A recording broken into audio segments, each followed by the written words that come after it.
दोस्तों, क्या कहूँ अपने जिंदगी के बारे में। वो लोग ही बिछड़ गए जो जिंदगी हुआ करते थे।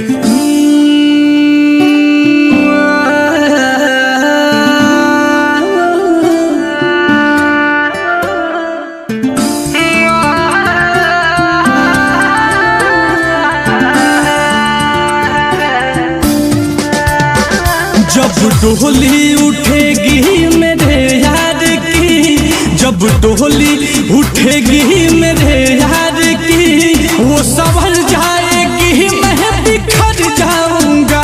जब डोली उठेगी मेरे यार की, जब डोली उठेगी मेरे यार की, वो संभल जाएगी मैं बिखर जाऊंगा। आएगी जब बारात मेरे यार की, आएगी जब बारात मेरे प्यार की, ये तो सच है कि उस दिन ही मर जाऊंगा। जब डोली उठेगी मेरे यार की, वो संभल जाएगी मैं बिखर जाऊंगा। जब डोली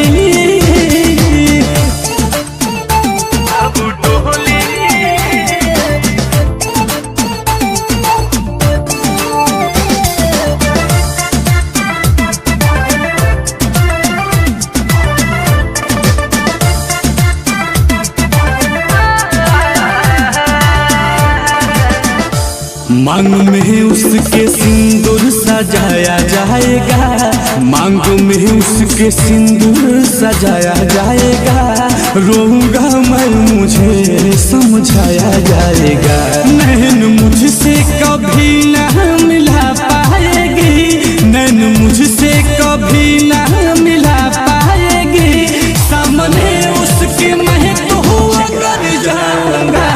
जब डोली उठेगी मेरे यार की, वो संवर जाएगी मैं बिखर जाऊंगा।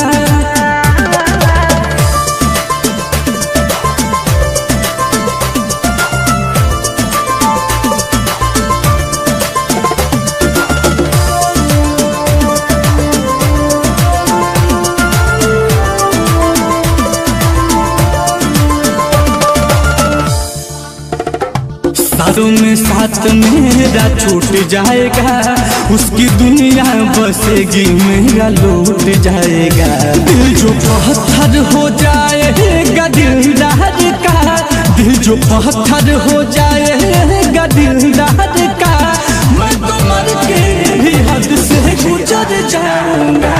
जब डोली उठेगी मेरे यार की, वो संवर जाएगी मैं बिखर जाऊंगा।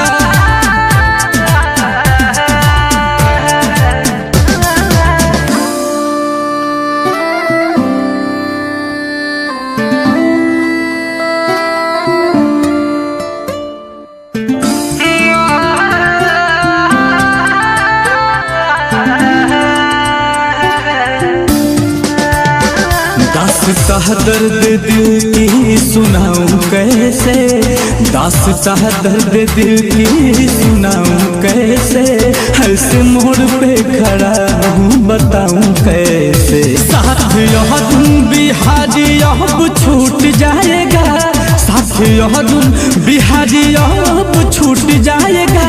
नीरज नील